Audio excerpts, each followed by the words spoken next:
Hola, mi nombre es David Ñáñez, conocido en el mundo del diseño como Matacho. Soy ilustrador y diseñador gráfico.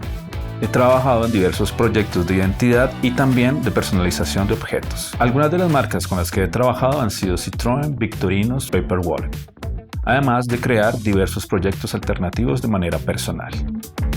Las tendencias de finales de los 90 como el street art, el skate y el hip hop y además elementos gráficos de las culturas precolombinas han sido parte de mi influencia y mi sello personal.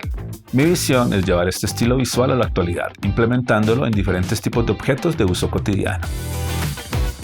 En mi proceso suelo preparar muchos bocetos jugando con la prueba del error, hasta llegar a una gráfica que cumpla con mis expectativas, mezclando formas y figuras para llegar a composiciones más complejas y originales. Aunque todo parta de geometrías básicas, al plasmarlas en cada pieza y generar los patrones de repetición, se logran ilustraciones muy potentes con un nivel visual impresionante. En este curso Doméstica aprenderás a hacer tus propios patrones de repetición a partir de la gráfica de culturas ancestrales. Como proyecto final tendrás que crear tu propio patrón de repetición basándote en formas tradicionales con un toque contemporáneo que podrás aplicar a cualquier tipo de producto. Para comenzar, te contaré cómo salen todas las ideas a la luz, luego cómo dominar las herramientas de dibujo, entendiendo los conceptos básicos de ilustración. Buscaremos dentro de todo nuestro material de referencia la mejor idea para nuestra obra. Iniciaremos nuestro proceso de bocetación de nuestro patrón ancestral.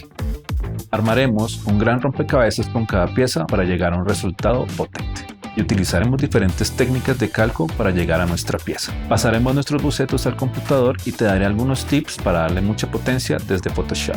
En Illustrator le daremos todas las características para poder ser llevado a producción de manera profesional. Veremos cómo funcionan los diferentes patrones ancestrales aplicados a productos. Para finalizar, te daré algunas recomendaciones y tips para que tu gráfica sea la envidia de todos tus amigos. Al finalizar el curso, serás un maestro de la técnica de patrones ancestrales de Matacho.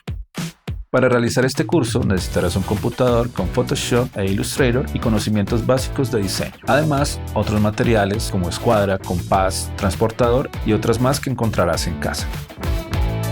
Explora el mundo de los patrones ancestrales y descubre infinitas formas para ilustrar.